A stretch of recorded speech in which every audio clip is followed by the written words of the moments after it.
driving through the countryside as I approach Alberobello in Puglia, home of the Trullo or Trulli house. The history and how these structures came to life enters my mind. The Trullo are scattered throughout the countryside and adorn the landscape. Among the golden stone walls, abundant olive trees and grapevines as far as the eyes can see.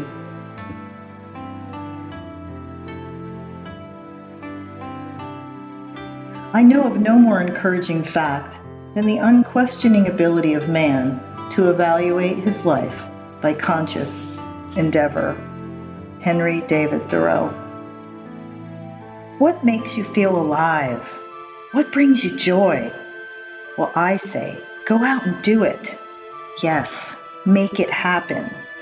What is it that is keeping you from being joyful or feeling fulfilled? Whatever it is, begin to make changes today, little by little, one change at a time. For life will still go on, and time waits for no one. So what are you waiting for? An excerpt from My Italian Therapy, written and narrated by Gina Fiore.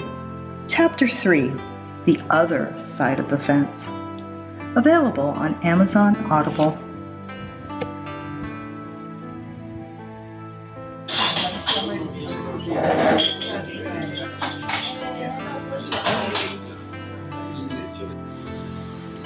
I'm in Alberobello and I got a cappuccino takeaway for €1.60, and I'm sitting at a little table in front of this cathedral in Alberobello that nobody ever talks about. So I haven't walked down the Trulli streets yet, but I'm heading that way.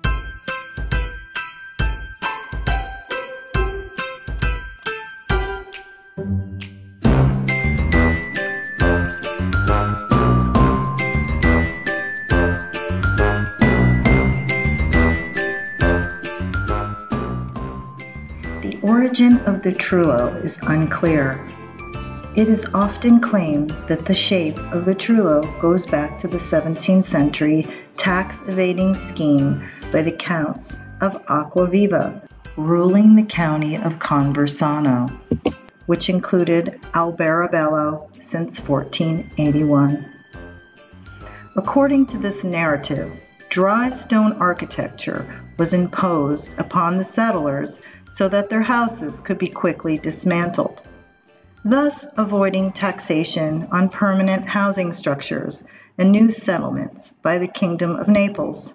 A law imposed by the Aragonese kings of Naples prohibited the building of urban settlements without the permission of the king, and furthermore heavily taxed existing settlements. Only one single recorded case of this practice of dismantling a Trullo settlement for tax reasons exists, dating back to 1644. But it seems that this was rather an isolated incident, restricted to the area of Alberobello, the only urban environment in which this otherwise rural architecture is found. Mere tax evasion can neither explain the wide distribution of Trulli within the Murgia and Salento regions, nor its restriction to these areas only. Nevertheless, there are no archaeological or historical records that prove the existence of Trulli in Puglia before the 17th century. There has not been much research into this issue, though, either. The spreading of Trullo architecture is believed to have occurred in the course of dismantling of big feudal estates, which was followed by the spreading of small settlements, with farmers extending their land and newcomers settling in forests. Some scholars have claimed an origin in the Middle East, referring to the adobe beehive houses in Haran, at the Syrian-Turkish border, which is, according to the Bible, the birthplace of Abraham. These beehive houses are similar in shape and are believed to date back at least 3,000 years. Other authors refer to the Bronze Age of Greece impressive domed stone structures serving as tombs, claiming the origin of the word Trullo from tholos. It simply means dome, as does the much more likely word Trollos. Other prehistoric southern European examples are the Nurag in Sardinia, and another more recent parallel can be found in the Bories in the southern French region of Provence. The latter date back no longer than the 18th century, resulting from a royal land edit that resulted in groups of people moving from towns into the countryside. At this point, a definition of the Trullo is much needed. Not every round hut with a conical roof is a Trullo. Practically worldwide architecture began with round shapes. A Trullo is a hut or small house built in dry stone architecture, roofed by one or several corbelled domes, constructed out of concentric rows of hewn stone blocks, culminating in a final stone. It is not unthinkable that medieval travelers, or even crusaders, returning from the Middle East and setting foot at the port of Brindisi, brought back the idea of beehive-coned architecture to Italy. A few Apulian churches dating to the High Middle Ages show domes constructed in the same way as Trullo combs. On the other hand, I tend to be skeptical of overly diffusionist ideas. In a similar environment, dry, hot in summer, lacking suitable wood for construction, with plenty of either stones or mud to produce mud bricks, humans can come up with similar solutions to similar problems. For example, keeping themselves and their supplies cool in summer. Which brings us finally to the use of beehive-shaped architecture. Form follows function. There can be no comparison of shapes and styles disregarding its function. Trulli used to be summer huts and storage facilities for farmers, but not their main dwelling. The construction of bigger Trulli complexes with several rooms, fireplace, and other commodities seemed to be no older than the 19th century. The beehive houses in Haran were inhabited. The tholo, on the other hand, are tombs.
hot wine. I went up on the balcony and I got heated wine and I didn't even know it. So real life is going on here. We got a grocery store. And, I don't know what that is. Oh, bakery.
miracle. But I found my car. It was parked like way from the church, and I found it through all the maze of streets. Sometimes life is amazing. Simple things.